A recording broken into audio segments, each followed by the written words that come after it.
महाराष्ट्र नवनिर्माण सेनेच्या अध्यक्षांना म्हणजेच माननीय श्री राज ठाकरेजींना मी विनंती करते की त्यांनी या विराट सभेला संबोधित करावं.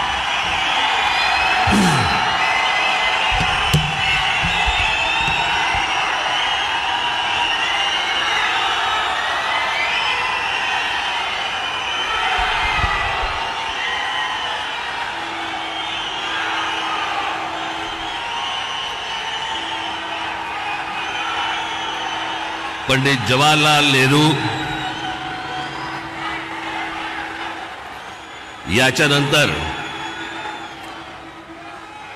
हिंदुस्तान से तिसऱ्यांदा पंतप्रधान बनणारे माननीय पंतप्रधान नरेंद्र मोदी जी,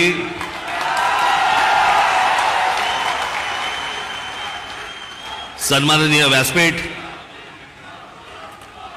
आणि माझ्या जमलेल्या तमाम हिंदू बांधवांनो, भगिनींनो आणि मातांनो,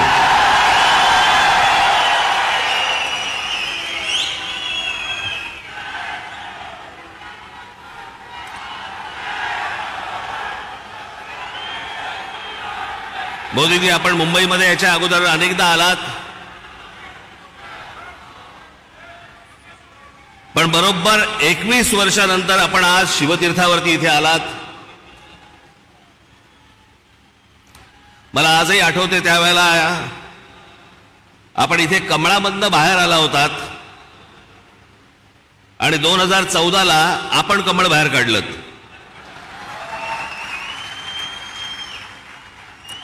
मी आज फार वेळ काही भाषण करणार नाही. आपल्याला सगळ्यांना मोदीजींचं भाषण ऐकायचंय. गेल्याच महिन्यामध्ये माझं इथे भाषण झालेलं आहे. 3 टप्प्यामध्ये फक्त बोलणार आहे मी. त्यातला 1 टप्पा झालेला आहे. त्याचा पहिला टप्पा होता मोदीजींची पहिली 5 वर्ष. त्या टप्प्यावरती जे बोलायचंय ते 2019 साली बोलून गेलोय.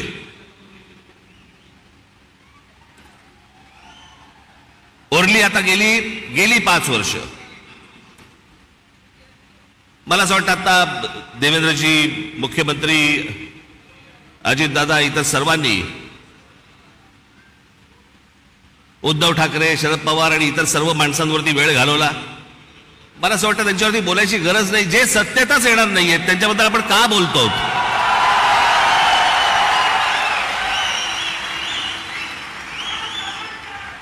काही आवश्यकताच नाहीये त्या लोकांची. मला असं वाटतं की अनेक अशा योजना ज्या गेल्या 5 वर्षामध्ये झाल्या, मी त्या दिवशी माझ्या सभेमध्ये म्हटलं होतं, टीकेच्या वेळेला टीका, समर्थनाच्या वेळेला समर्थन, प्रशंसेच्या वेळेला प्रशंसा. पण काही गोष्टी अशा आहेत की जे माझ्या आता गेल्या काही सभांमधनं मी उद्धृत केल्या की 90च्या दशकामध्ये जे एक प्रकरण घडलं सगळ्यात मोठं ते म्हणजे बाबरी मशिदीचं. हजारो कारसेवक तिकडे उत्तर प्रदेशमध्ये गेल्यावरती तिथे मुलायम सिंग यादवच्या लोकांनी, पोलिसांनी तिकडे आमच्या कारसेवकांना ठार मारले, सरयू नदीमध्ये प्रेतं फेकून दिली. ते चित्र काही माझ्या डोळ्यासमोर कधी गेलं नाही.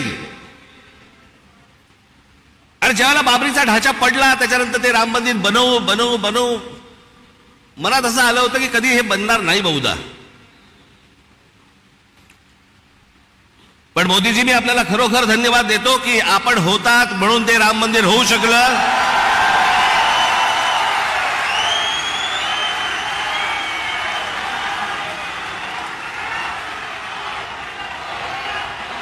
अन्यथा ते झालंच नसतं.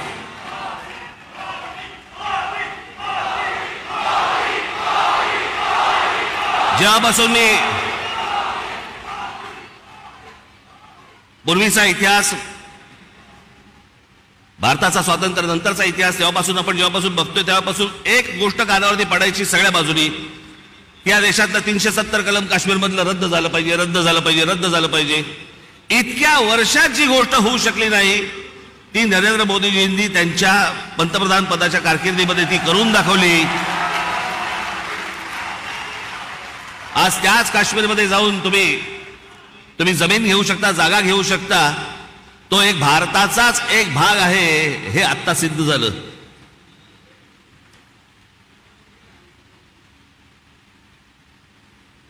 राजीव गांधी ज्या वेळेला पंतप्रधान झाले त्यावेळेला एक मोठी केस झाली होती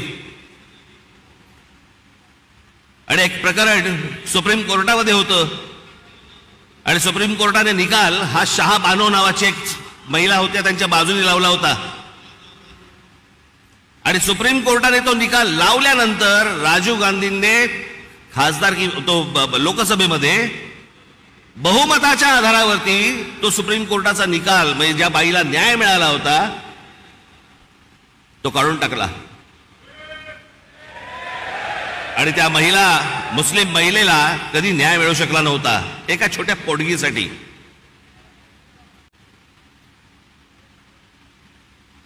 पण मोदीजींनी ती एक गोष्ट करून दाखवली की तो ट्रिपल तलाक तलाक तलाक तलाक तो कायदाच रद्द करून टाकला आणि हिंदुस्थानातल्या सगळ्या जेवढ्या मुस्लिम महिला आहेत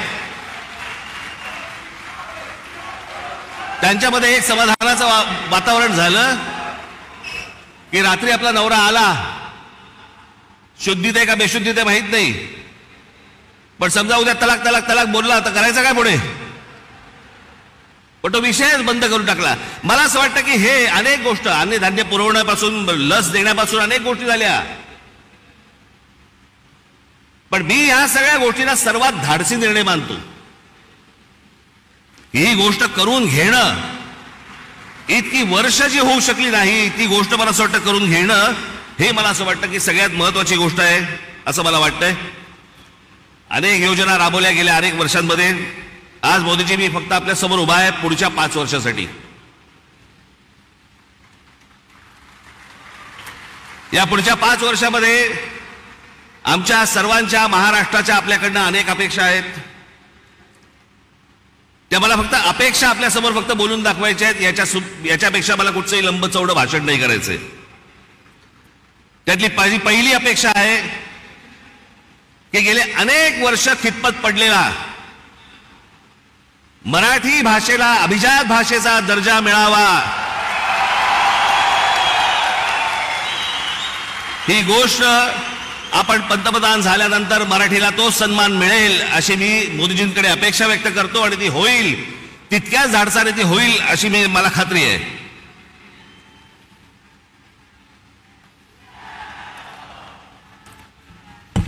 दुसरा विषय, कारण बाकीचे कसं आहे, बाकीच्या सगळ्या गोष्टी महाराष्ट्रामध्ये करण्यासाठी म्हणून आमचे देवेंद्रजी आहेत, एकनाथराव आहेत, अजितदादा आहेत, बाकीचे करतील.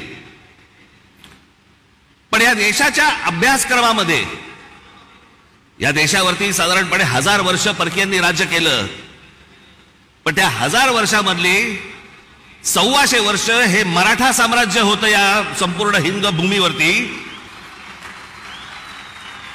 त्या मराठा साम्राज्याचा इतिहास हा शालेय शिक्षणामध्ये मुलांना लहानपणापासून शिकवला जावा की जेणेपासून हा देश कसा उभा राहिला हे या अख्ख्या देशातल्या मुलांना आणि भविष्यातल्या पिढ्यांना कळेल. तिसरी गोष्ट, समुद्रामध्ये शिवछत्रपतींचा पुतळा कधी उभा राहील नाही राहील मला माहिती नाही, पण माझी विनंती आहे की आमच्या शिवछत्रपतींची खरी जर स्मारकं कुठची असतील तर आमच्या शिवछत्रपतींचे गड किल्ले आहेत.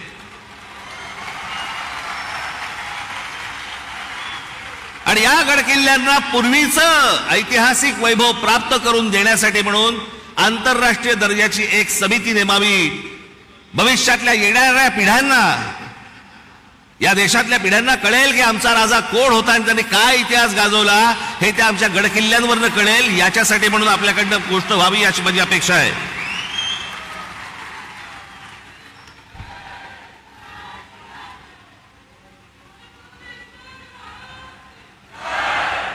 चार पाचच गोष्टी आहेत, माझ्या फार नाही आहेत. देशभरामध्ये अनेक ठिकाणी मोदीजी आम्ही पाहिलं की आपण उत्तम रस्ते बनवलेत, अनेक फ्लायओव्हर्स बनवलेत, अनेक ब्रिजेस बनवलेत.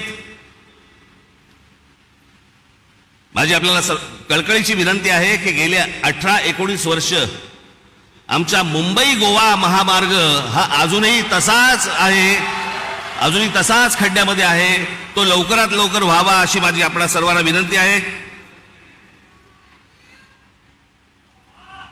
मगाशी रामदासभाईंनी उल्लेख केला,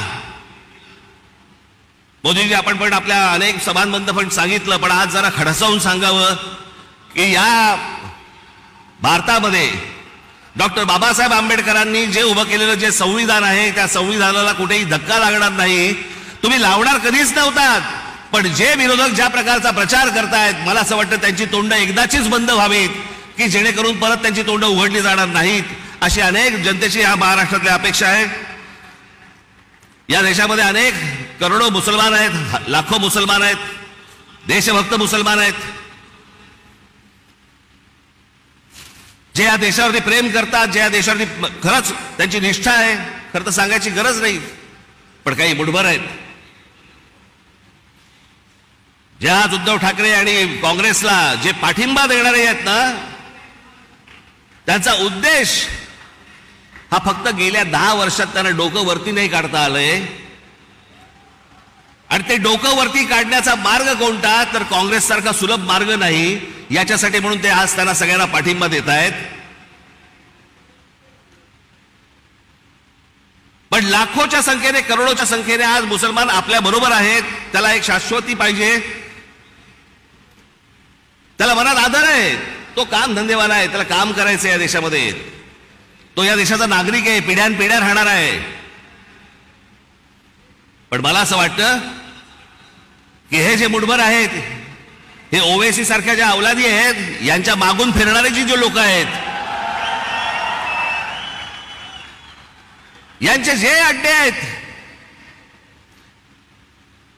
हे अड्डे एकदा तपासून घ्या. तिथे माणसं घुसवा, देशाचं सैन्य घुसवा आणि हा देश एकदा कायमचा सुरक्षित करून टाका. म्हणजे आमच्या आया बहिणींना याच्यापुढे देशामध्ये फिरताना कोणत्याही प्रकारचा त्रास इथे होणार नाही, अशी मी आशा अपेक्षा बाळगतो. आणि शेवटचं म्हणजे आमची मुंबईची रेल्वे, लाखो प्रवासी या रेल्वेने प्रवास करतात. या प्रवास करणाऱ्या रेल्वेच्या संपूर्ण यंत्रणेवरती आपण केंद्र सरकारने आपण बारीक लक्ष द्यावं, जास्तीत जास्त त्याच्यासाठी पैसे द्यावे, जास्तीत जास्त ती यंत्रणा चांगली कशी होईल याच्यासाठी म्हणून आपण पाहावं. एवढ्याच फक्त मी आज अपेक्षा आपल्या समोर घेऊन आलो होतो. बाकी भविष्यातल्या येणारा हिंदुस्तान हा आपल्या हातून उत्तम पद्धतीने मोठा हो, जगात मोठा हो, घडो, ही एक आशा अपेक्षा बाळगतो आणि आपल्या सर्वांची मी रजा घेतो. धन्यवाद. जय हिंद, जय महाराष्ट्र.